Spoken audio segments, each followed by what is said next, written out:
Bonjour à tous, aujourd'hui nous allons parler de Petit paysan de Hubert Charuel, avec dans les rôles principaux Swan Arlo, Sarah Giraudot et une très grande partie de la famille Charuel, notamment les grands-parents et les cousins. L'histoire, comme l'indique le titre, est celle d'un petit paysan qui vit dans une exploitation d'une trentaine de vaches laitières. Il a repris l'exploitation familiale et est déjà confronté à la difficulté de cette vie en temps normaux, mais il va être confronté à une nouvelle donnée très problématique, l'arrivée de la vache folle en France.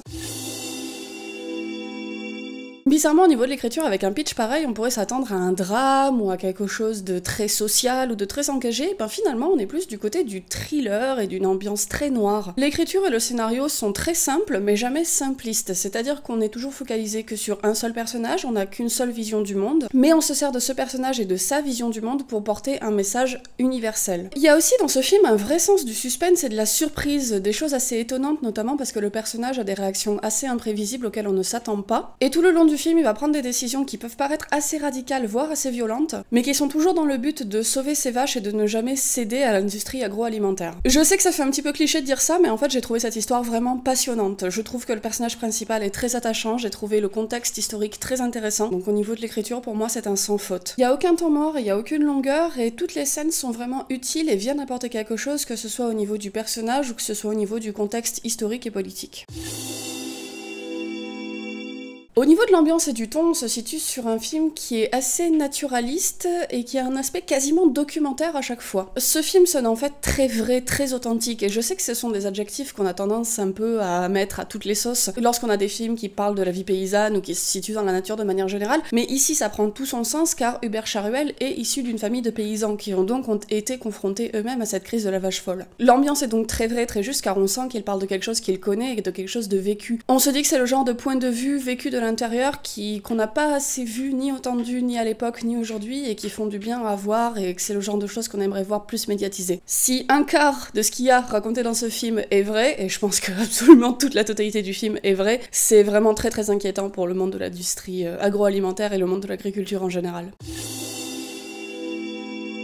Au niveau des acteurs et des personnages, ce qui est assez marrant, c'est qu'en fait Hubert Charuel a demandé à une grande partie de sa famille d'incarner certains acteurs, donc ce ne sont absolument pas des acteurs professionnels. Seuls les deux rôles principaux, à savoir le paysan et sa sœur qui est vétérinaire, sont assurés par de réels acteurs. Toutes les autres personnes sont des acteurs amateurs, et c'est assez compliqué en général quand on fait appel à des personnes qui ne sont pas actrices pour incarner des personnages, parce que c'est qui tout double. Ou alors on tombe dans quelque chose d'extrêmement théâtralisé, de très exagéré, qui, si ça convient pas au ton du film, ben peuvent nous faire sortir du film et peuvent donner un aspect finalement très cheap, ou au contraire ça peut donner une interprétation très juste, très vivante et assez proche du documentaire, et ici c'est le cas. Tous les personnages sont vraiment très justes et on sent qu'ils ont joué leur propre rôle avec beaucoup de naturel, beaucoup de facilité, et ça rajoutait vraiment à la dose d'authenticité du film qui était vraiment une part essentielle du projet de Hubert Charuel. Quant aux deux acteurs principaux, il y a vraiment rien à dire, j'ai trouvé l'interprétation de la sœur très impressionnante, un petit peu un rôle à la Maggie Smith, vous savez qu'il y a toujours des rôles très distanciés, très froids, et en même temps très juste et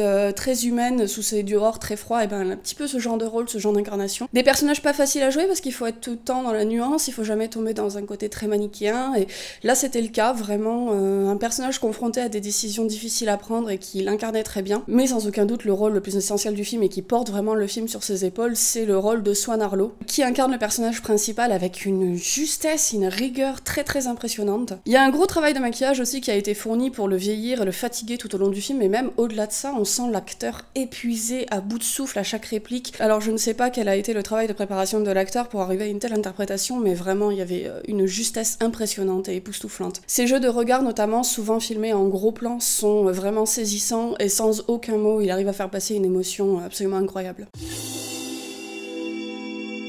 On se retrouve ici avec le premier film de Hubert Charuel, et la mise en scène est déjà très très mature pour quelqu'un qui n'a réalisé que des courts-métrages jusque-là. La mise en scène est très sobre, très dépouillée, on a une photographie qui était très grise, très froide, très désaturée, qui correspond complètement à l'ambiance un petit peu de fin du monde et l'ambiance extrêmement triste du film. Mais on a au milieu de toute cette atmosphère très grise et très froide des instants de bonheur et des instants d'insouciance qui sont vraiment très très beaux. Les instants de bonheur et d'insouciance, c'était pas Karim Debache qui avait sorti ça. Et ces moments-là sont marqués par une photographie et une mise en scène tout à fait différentes. De manière générale, on est plutôt sur des gros plans qui se focalisent sur le personnage et sur le regard de Swan Harlow. Mais dans les instants plus libres, la caméra est beaucoup plus lointaine, on a accès à des paysages, on a accès à des champs, on a vraiment une sensation de liberté, on est beaucoup moins étouffé, on est beaucoup moins dans les gros plans. Et mine de rien, c'est de l'ordre du détail, mais en tant que spectateur, on le ressent vraiment énormément, et il y a quelque chose de très immersif qui se passe au niveau de la mise en scène qui est très très réussi. D'ailleurs, j'avais un peu peur avec l'aspect très réaliste et documentaire dont je vous ai parlé, qu'on tombe dans une mise en scène un peu plate et un peu impersonnelle. Mais c'est pas du tout le cas, vraiment pour un premier film, ce film a de la personnalité et la mise en scène pour un premier film respire déjà une très très grande maturité. Il y a aussi une scène qui est, je trouve, particulièrement marquante et qui est très représentative d'une grande maturité de Hubert Charuel, c'est tout simplement la scène d'introduction qui représente le personnage principal qui se réveille et qui va être dans son appartement, mais qui va être entouré de vaches, quoi qu'il fasse, et des vaches qu'il va être obligé de pousser pour attraper ses vêtements, des vaches qu'il va être obligé de pousser pour accéder à la douche, ce genre de choses. Donc bien sûr c'est une scène qui est très surréaliste, qui paraît presque fantastique, elle est issue du domaine du rêve et du cauchemar, mais elle montre déjà toute l'obsession du personnage principal pour ses vaches, ce qui va constituer l'enjeu et le cœur principal du film.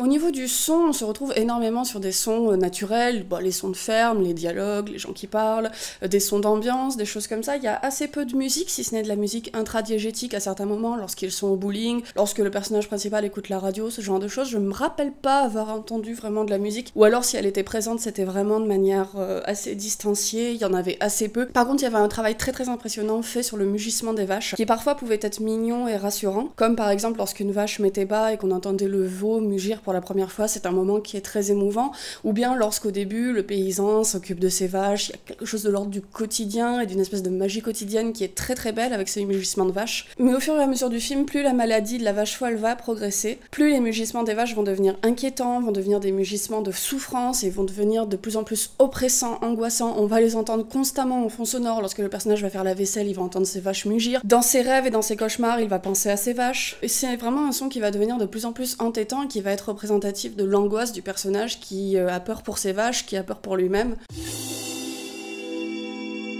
Au niveau des propos et du message, clairement ce film n'est pas neutre dans le sens où il choisit de se mettre du point de vue d'un petit paysan, mais il choisit en plus de le confronter au monde des gros paysans, c'est-à-dire qu'un des amis du personnage principal a une grosse exploitation de vaches laitières qui est tout automatisée, contrôlée par des robots, et il y a un vrai regard de soupçon et de mépris qui est porté sur ce genre d'exploitation par rapport à celui qui fait tout à la main, qui connaît toutes ses vaches par cœur, qui leur donne des noms, qui clairement les aime. Il y a vraiment un rapport diamétralement opposé qui est montré entre une exploitation où le lien homme et animal est maintenu et où il y a du vrai amour et du vrai respect, et une exploitation où le lien homme-animal est complètement brisé par la présence de la machine. Je sais que ce film n'a pas trop plu à la communauté végane et aux personnes antispécistes de manière générale, alors que finalement je le trouve assez juste sur ce qu'il montre, c'est-à-dire qu'il montre qu'effectivement l'animal, on se sert de lui. Il y a quand même toute une dimension d'amour et de respect qui est montrée, qui n'a pas trop plu à cette communauté-là, parce que pour les antispécistes, il ne peut pas y avoir d'amour dans cette exploitation,